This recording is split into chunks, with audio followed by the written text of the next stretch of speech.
ओम नमः चंडिके द्वितीय पाठ। देवी का आवाहन।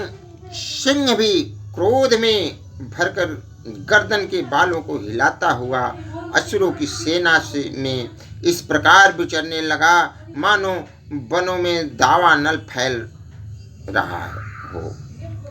रणभूमि में दैत्यों के साथ युद्ध करते हुए अंबिका देवी ने जितने निश्वान छोड़े हुए सभी तत्काल सैकड़ों हजारों गणों के रूप में प्रकट हो गए और परश भिंदी पाल खड़क तथा फट्टिस आदि अस्त्रों द्वारा असुरों का सामना करने लगे।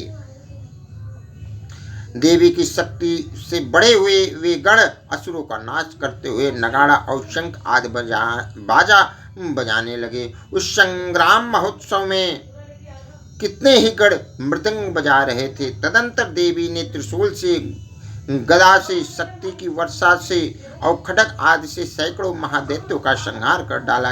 कितनों को घंटे के भयंकर नाच से मूर्छित कर मार गिराया। बहुतेरे दैत्यों को पास से बांधकर धरती पर घसीटा।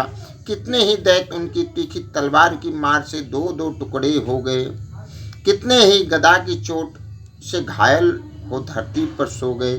कितने ही मूसल की मार से अत्यंत आहत होकर रक्त वमन करने लगे। कुछ दैत्य शूल से छाती फट जाने के कारण पृथ्वी पर ढेर हो गए।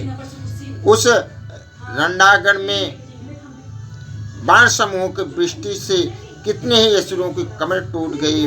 बाज की तरह झपने वाली देवपिंडक दैत्य अपने प्राणों से हाथ धोने लगे। किन्हीं की बाहें छिन्न भिन्न हो गई। कितनों की गर्दनें कट गईं। कितने ही दैत्यों के मस्तक कट कट कर गिरने लगे। कुछ लोगों के शरीर मध्य भाग में ही विदीर्ण हो गए। कितने ही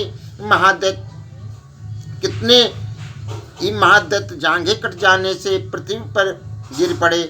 कितनों को ही देवी ने एक बाह, एक पैर और एक नेत्र वाले करके दो टुकड़ों में चीर डाला।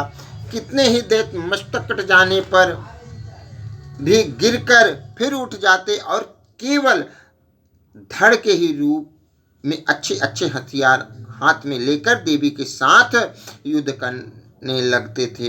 दूसरे कबंध युद्ध के बाजों की लय पर नाचते थे। कितने ही बिना सिर के धड़ हाथों में खड़क शक्ति और सृष्टि लिए दौड़ते थे तथा दूसरे महादैत्य ठहरो ठहरो यह कहते हुए देवी को युद्ध के लिए ललकारते थे। वहाँ जहाँ वह घोर संग्राम हुआ था वहाँ की धरती देवी के गिराए हुए रथ, हाथी, घोड़ों और असुरों की लाशों से ऐसी पट गई थी कि वहाँ चलना फिरना संभव हो गया था।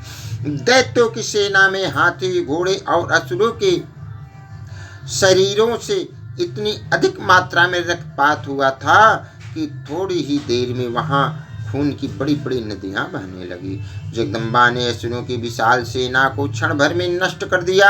ठीक उसी तरह जैसे तृण और काठ के भारी ढेर को आग कुछ ही क्षणों में भस्म कर देता है और वह सिंह भी गर्दन के बालों को हिला हिला कर जोर जोर से गर्जना करता हुआ दैत्यों के शरीरों से मानो उनके प्राण चुन लेता था।